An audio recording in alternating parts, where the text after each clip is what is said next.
دو فرشتے ہیں، ایک نیکی لکھنے والا اور ایک گناہ لکھنے والا۔ اللہ نے نیکی والے فرشتے کو افسر بنا دیا اور دوسرے کو ماتحت بنا دیا۔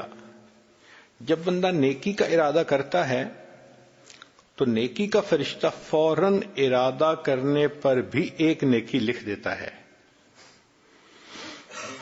اور جب نیکی کر لیتا ہے تو ایک کے بدلے 10 نیکیاں لکھتا ہے۔ لیکن گناہ والا فرشتہ، اگر کوئی بندہ گناہ کا ارادہ کرے تو وہ گناہ نہیں لکھ سکتا، اس کو اپنے افسر سے اجازت لینی پڑتی ہے، NOC لینا پڑتا ہے۔ تو وہ پوچھتا ہے، اس نے تو گناہ کا پکا ارادہ کر لیا، کیا میں گناہ لکھ لوں؟ تو وہ کہتا ہے کہ نہیں، جب تک کر نہ لے تم کیسے لکھ سکتے ہو؟ اب بندے نے فرض کرو گناہ کر لیا، وہ فرشتہ دوبارہ پوچھتا ہے، اب تو کر لیا، اب میں لکھ لوں؟ تو اس کا افسر اس کو کہتا ہے، تمہیں کیا جلدی پڑی ہے؟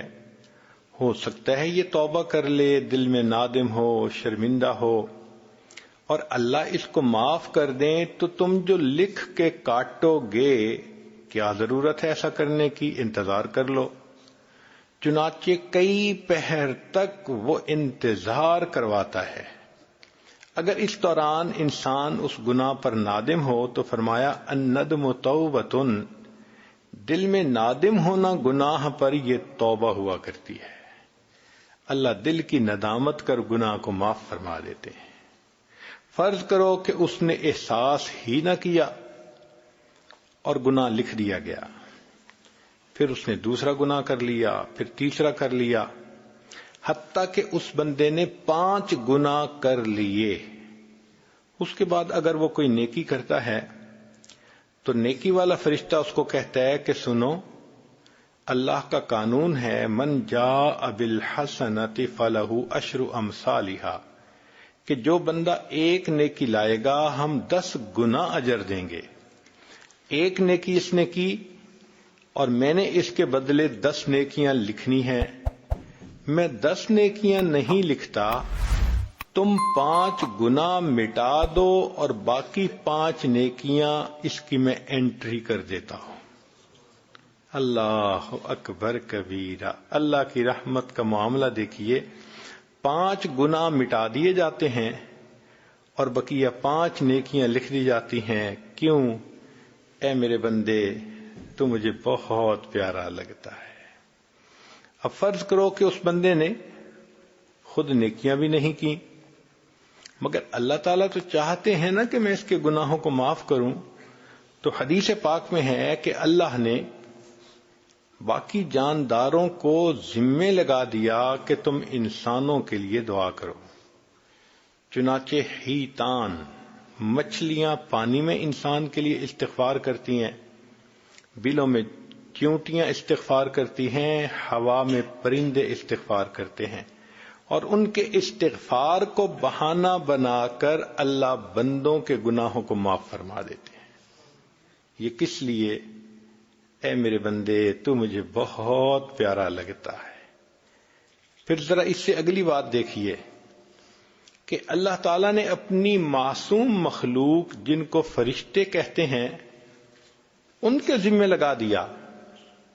چنانچہ قرآن مجید کی آیت ہے کہ اللہ کے فرشتے وَيَسْتَغْفِرُونَ لِمَنْ فِي الْأَرْضِ، جو زمین میں انسان ہیں ان کے لیے فرشتے استغفار کرتے ہیں۔ اگر ایک ولی کے استغفار کی اللہ کے ہاں اتنی قیمت ہے تو فرشتے تو معصوم ہیں، سوچئے ان کے استغفار کی کتنی قیمت ہوگی۔ اللہ اس کو بہانہ بنا کر بندوں کے گناہوں کو معاف فرما دیتے ہیں۔ یہ کس لیے کیا؟ اے میرے بندے، تو مجھے بہت پیارا لگتا ہے۔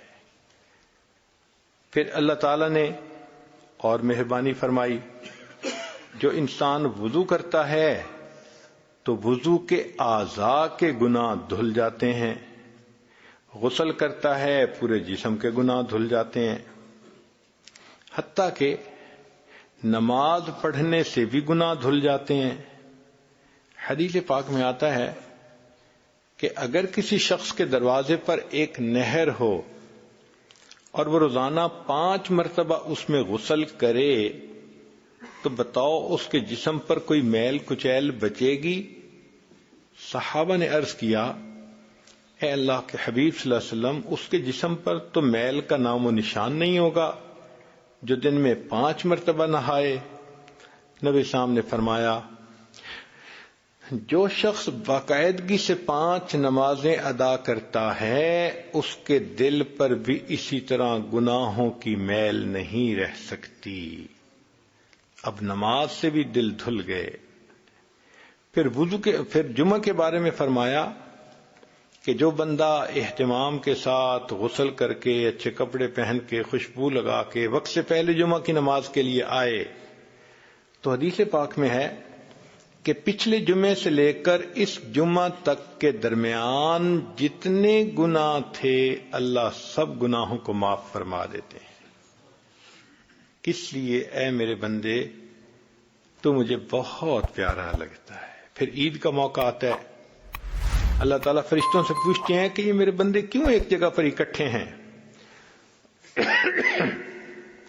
حالانکہ اللہ تعالیٰ تو علام الغیوب ہیں، دلوں کے بھید جانتے ہیں، مگر فرشتوں کو گواہ بنانے کی خاطر اللہ پوچھتے ہیں لوگ کیوں جمع ہیں؟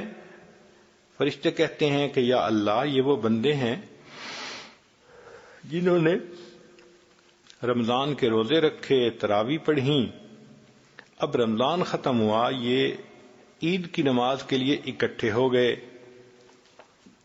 اس کے بعد اللہ پوچھتے ہیں اچھا بتاؤ کہ جو مزدور پوری مزدوری کرے اس کا کیا بدلہ ہو سکتا ہے؟ تو فرمایا کہ پھر اس کے بدلے اس کے گناہوں کو بخش دیا جائے۔ تم اعلان کر دو اے میرے بندو جو عید کی نماز پڑھنے کے لیے آئے ہو، قوموا مغفور لکم، کھڑے ہو جاؤ بخشے بخشائے، ہم نے تمہارے گناہوں کو تمہاری نیکیوں میں تبدیل کر دیا۔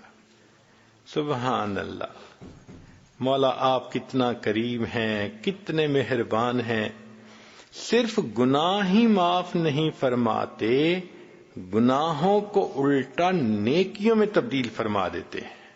یہ کس لیے؟ اے میرے بندے تو مجھے بہت پیارا لگتا ہے۔